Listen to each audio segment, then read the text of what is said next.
ఏదైనా ఉంటే అప్పుడు పిలిపిస్తుంది. నేను ఒక సాధారణమైన కార్యకర్త, సభ్యత్వం ఉన్నటువంటి వ్యక్తిని, 126 మంది సభ్యత్వం నమోదు చేసినటువంటి వ్యక్తిని. ఇటువంటి సీనియర్ని పట్టుకొని నువ్వు కోర్టులో వేసినాను, నోటీసులు ఇస్తానని చెప్పని అవహేళనగా మాట్లాడతావా? అది కూడా ధీమాగా మాట్లాడతావా నువ్వు? ఏమయ్యా నువ్వు, నీ ధీమా, నువ్వు చేసేటువంటి పని ఏముందా?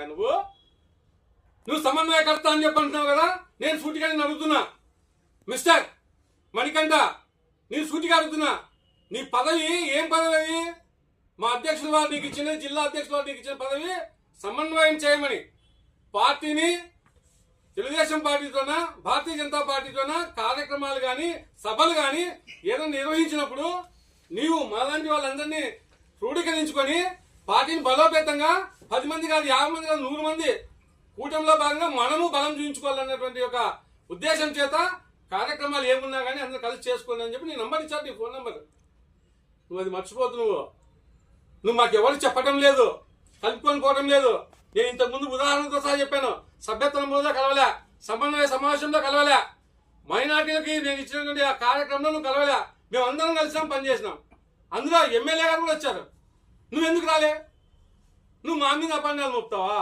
అంటే మాలాంటి వాళ్ళు నీకు నాకు తెలిసి నేను అబ్జర్వ్ చేసి నేను చెప్తున్నాను నీకు, నీవు ఏదో జనసేన పార్టీ అంటే కార్యకర్త నా కింద పని చేయాలా, నేను చెప్పినట్టే వినాలా అనేటువంటి దురుద్దేశం ఏదైతే ఉందో మానుకోనైనా బాబు. నీకన్నా వయసులో పెద్దవాడిని, అందుకని చెప్పాను. 1969లో పుట్టాను నేను. ఈ గుంతకల్లో ఎలిమెంటరీ స్కూల్ సెక్షన్ నుంచి డిగ్రీ కాలేజ్ వరకు ఇక్కడ చదివినా.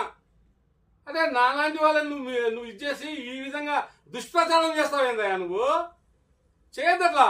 నీకేదంటే జిల్లా ఉంది కదా, జిల్లా అధ్యక్షుడు కదా, పిలిపి మాట్లాడండి.